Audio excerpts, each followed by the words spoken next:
బాబు surety భవిష్యత్ guarantee అని చెప్పి చంద్రబాబు నాయుడు గారి నోట వినిపించే ఒక కామన్ ఫ్రేజ్. 9 నెలల తర్వాత పరిస్థితి ఏమిటి అని అంటే బాబు ష్యూరిటీ, మోసం గ్యారంటీ. ఇది ఈ 9 నెలల కాలంలో ఇప్పుడు మనందరికీ కనిపిస్తూ ఉన్న ఫ్రేజ్.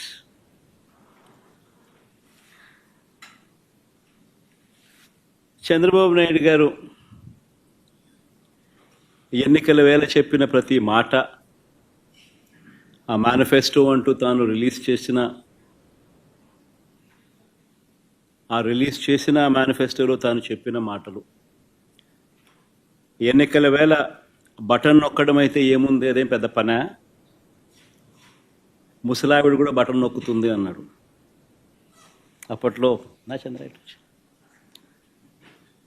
ముసలావిడ కూడా కుర్చీలాక్ ముసలావిడ కూడా బటన్ నొక్కుతుంది, అదేమన్నా బటన్ నొక్కడం గొప్ప సంగతి అని చెప్పి అన్న సందర్భాలు మనం చాలా చూసాం.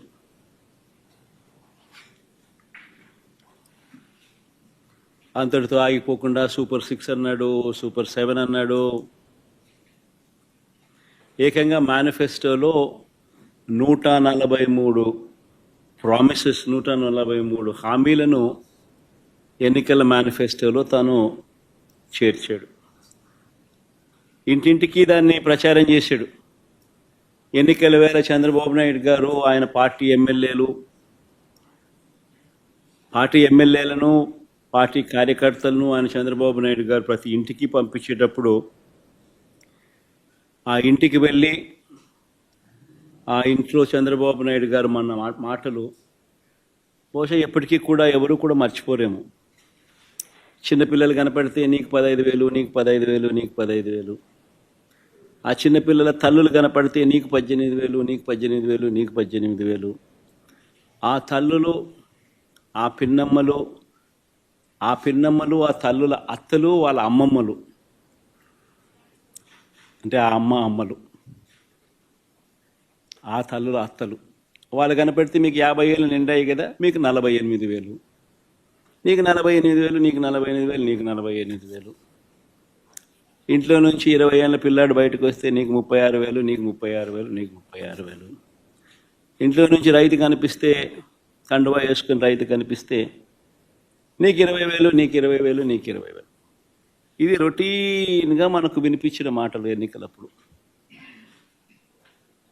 ఈనాడు చూసినా, ఆంధ్రజ్యోతి చూసినా, TV5 చూసినా, వాళ్ళ ఇళ్ళట్లో నుంచి వచ్చే మాటలు విన్నా, ప్రతి ఇంట్లో రొటీన్గా కూడా ఇవన్నీ కూడా మనకు వినిపించే మాటలు. ఇవే కాకుండా ఈ హామీలందరికీ గ్యారంటీ ఇదిగో బాండ్లు అని చెప్పించారు. బాండ్లు, హామీలకు గ్యారంటీ అంటూ ఇంటింటికి బాండ్లు కూడా పంచారు. అమలు చేయలేకపోతే ఏమన్నారు, అమలు చేయలేకపోతే చొక్కా పట్టుకోండి అన్నారు. అమలు చేయలేకపోతే చొక్కా పట్టుకుని నిలదీయండి అని కూడా అన్నారు. ఇప్పుడు వీరిచ్చిన బాండ్లు ఏమైనాయి, ఇప్పుడు వీరు చెప్పిన మేనిఫెస్టో హామీలు ఏమైనాయి, వీరు పంచిన పాంఫ్లెట్స్ ఏమైనాయి, ఎవరి చొక్కా పట్టుకోవాలి? ఈ 9 నెలల కాలంలో చంద్రబాబు నాయుడు గారి పాలనలో మనం చూస్తూ ఉన్నది ఇది. మరోవైపున చూస్తే రాష్ట్రానికి సంబంధించిన అప్పులు కేవలం ఈ 9 నెలల కాలంలోనే రికార్డులు బద్దలు కొట్టేసి, బహుశా ఎప్పుడు కూడా ఏ ప్రభుత్వము కూడా ఈ స్థాయిలో అప్పులు చేసిన పరిస్థితులు బహుశా దాఖలాలు ఎప్పుడు కూడా లేవు. ఆ స్థాయిలో రికార్డులు బద్దలు కొట్టేశారు. 9 నెలల కాలంలోనే బడ్జెటరీ అప్పులే, అంటే with in the purview of FRBM పరిధిలోకి వచ్చే బడ్జెటరీ అప్పులు, అంటే public account and public debt అప్పులే అక్షరాల ఈ 9 నెలల కాలంలో 80,827 కోట్లు.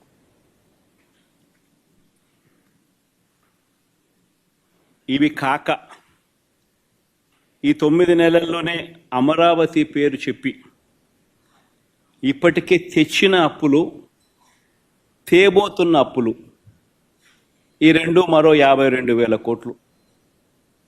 World bank and ADB, Asian development bank, world bank నుంచి 15,000 కోట్లు, కేఎఫ్డబ్ల్యూ జర్మనీ నుంచి 5,000 కోట్లు, హుడ్కో నుంచి 11,000 కోట్లు, సిఆర్డిఏ ఏకంగా కమిట్ అయిన అప్పులు, అంటే కమిట్ అయినారు, మరో 21,000 కోట్లు మేము రేస్ చేస్తామని చెప్పి. సో చేసిన అప్పులు, చేయబోతా ఉన్న అప్పులు, రాజధాని పేరు చెప్పి మరో 52,000 కోట్లు. ఇవి కాక మార్క్ఫెడ్, సివిల్ సప్లైస్ కార్పొరేషన్ల ద్వారా మరో 8,000 కోట్లు, ఏపీఎండిసి ద్వారా తేబోతున్న అప్పులు మరో 5,000 కోట్లు. అన్ని కలిపితే ఏకంగా తీసుకొచ్చి నా అప్పులు, చేయబోతున్న అప్పులు ఏకంగా 1,45,000 కోట్ల పైమాటే. ఇది నిజంగా ఒక రికార్డు. ఇది ఇంకో రికార్డు. ఎవరు బద్దలు కొట్టలేనంత పెద్ద రికార్డు. ఇన్ని అప్పులు చేసిన సూపర్ 6, సూపర్ 7 ఇచ్చారా? పేదలకు ఏమైనా బటన్లు నొక్కారా? అందరూ ఆలోచన చేయాలి. పోనీ కనీసం మా ప్రభుత్వం గతంలో అమలు చేస్తూ ఉన్న పథకాలు ఏమైనా కొనసాగుతూ ఉన్నాయా?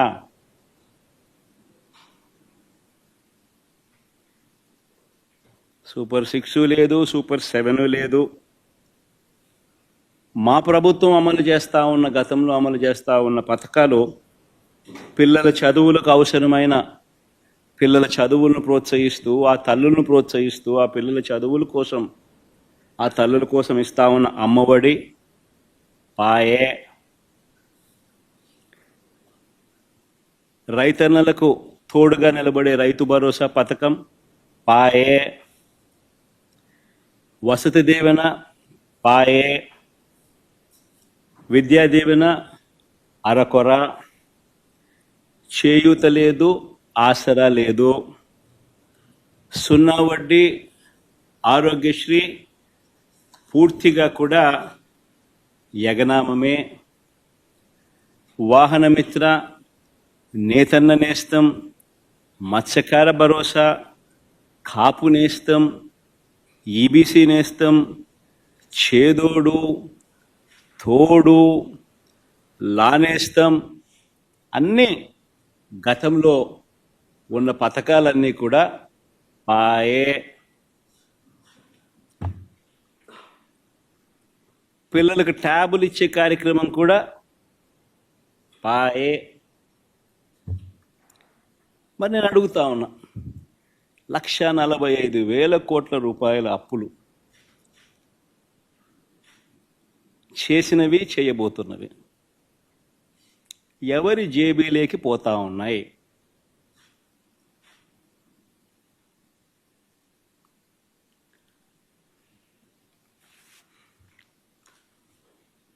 ఈ 9 నెలల కాలంలో పోనీ ఉద్యోగాలు ఎంతమందికి ఇచ్చారు, ఉద్యోగాల పరిస్థితి ఏమిటి అని కూడా కాస్త ఒకవైపు అటువైపు చూస్తే, ఒక్క కొత్త ఉద్యోగం ఇచ్చిన దాఖలాలు లేవు, కానీ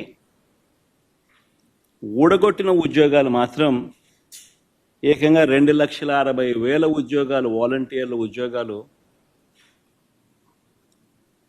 పూర్తిగా తీసేశాడు. 18,000 మంది బ్రేవరీస్ కార్పొరేషన్లో 18,000 మంది వాళ్ళ ఉద్యోగాలు పాయే. 2,60,000 మంది వాలంటీర్ల ఉద్యోగాలు పాయే. బ్రేవరీస్ కార్పొరేషన్లో మరో 18,000 ఉద్యోగాలు పాయే. ఫైబర్ నెట్, ఏపీఎండిసి, ఫీల్డ్ అసిస్టెంట్లు, వైద్య ఆరోగ్య శాఖ ఇలా ఆయా విభాగాలలో వేల సంఖ్యలో ఉద్యోగాలు పూర్తిగా తీసేశారు. ఇవన్నీ ఒక ఎత్తున గ్రామ వార్డు సచివాలయాలలో సైతం పనిచేస్తూ ఉన్న ఉద్యోగస్తులను కూడా వారిని కూడా సచివాలయాల నుంచి వాళ్ళందరినీ కూడా డిస్లొకేట్ చేసి గవర్నమెంట్ రంగంలో వివిధ మిగతా డిపార్ట్మెంట్లలో ఎక్కడైనా వేకెన్సీస్ ఉంటే అక్కడ వాళ్ళని సరిదీసే కార్యక్రమం మొదలెట్టాడు. సో ఆ ఇచ్చే ఉద్యోగాలు కూడా పూర్తిగా కుదించే కార్యక్రమం. వాలంటీర్లను అయితే ఎలా మోసం చేశాడో మనం అంతా చూసాం. ఎన్నికలకు ముందు వాలంటీర్లకు 10,000 జీతం అన్నాడు. 10,000 బాయ, వాలంటీర్ ఉద్యోగం ఉన్నది బాయ. పోనీ ఉద్యోగస్తులనైనా అంత బాగా చూసుకున్నాడంటే వాళ్ళను మోసమే. ప్రభుత్వం వచ్చిన వెంటనే ఆయన మేనిఫెస్టో ఒకసారి చూస్తే ఆయన మేనిఫెస్టో ఆయన ఇచ్చిన 143 హామీలు